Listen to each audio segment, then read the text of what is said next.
আম্মুকে নিয়ে মাদার্স ডেতে পুরো পরিবার সহ ঘুরে এলাম ইতালির পৃথিবীর 7ম আশ্চর্যের একটি কোলোসেওতে।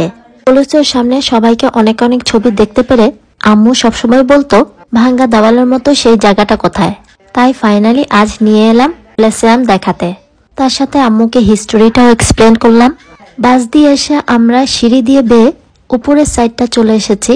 এখান থেকে কোলোসিয়ামের ভিউটা একটু অন্যরকম সুন্দর লাগে। কোলোসিয়ামের কাছাকাছি গেলে আবার অন্যরকম সুন্দর। কোলোসিয়ার হিস্টোরির পুরো ভিডিওটা আমার ইউটিউব চ্যানেলে কিংবা ফেসবুক পেজেও রয়েছে, কেউ চাইলে ঘুরে দেখে আসতে পারেন। কম বেশি কোলোসিয়ামের হিস্টোরি আমরা সবাই জানি।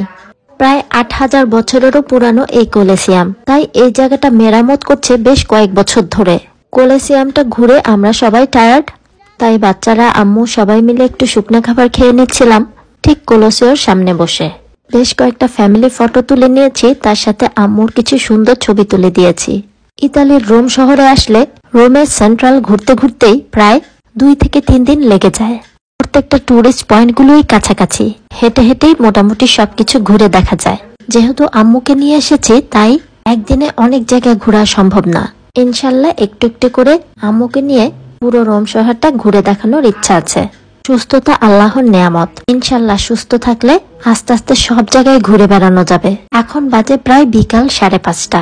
এই মুহূর্তটা পুরো কড়া রোদ ছিল, তবে সন্ধ্যার দিকে ভিউটা কিন্তু একদমই আলাদা। সেই ভিউটাও আরো অনেক সুন্দর। হিস্টোরিক্যাল এই প্লেসগুলোতে আসলে মন থেকে ফিল করলে সেই প্রাচীন যুগে চলে যায়। পৃথিবীর বিভিন্ন দেশ থেকে কত শত টুরিস্ট যে এসেছে, সারা বছরই টুরিস্ট পয়েন্টগুলোতে একদম ভরা থাকে। তবে সামারের সময় জুন জুলাই আগস্টে একটু বেশি থাকে টুরিস্টগুলো।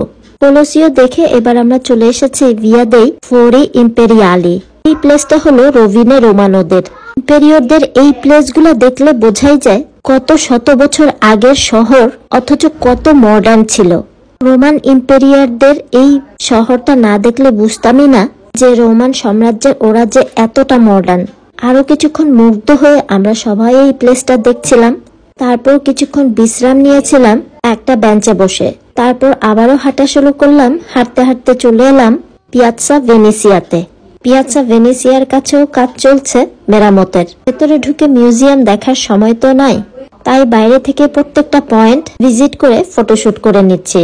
খুব সুন্দর একটা দিন কাটালাম রোমের সেন্টারে ঘুরে। আম্মুর কাছেও বেশ ভালো লেগেছে। পিয়াৎজা ভেনিসিয়া ঘুরে তারপর আমরা বাড়ি ফিরে গেলাম।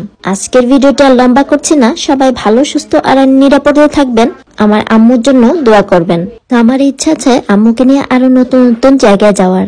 সেই পর্যন্ত সবাই ভালো থাকবেন। টিল দেন, আল্লাহ হাফেজ, আসসালামু আলাইকুম। Thanks for watching.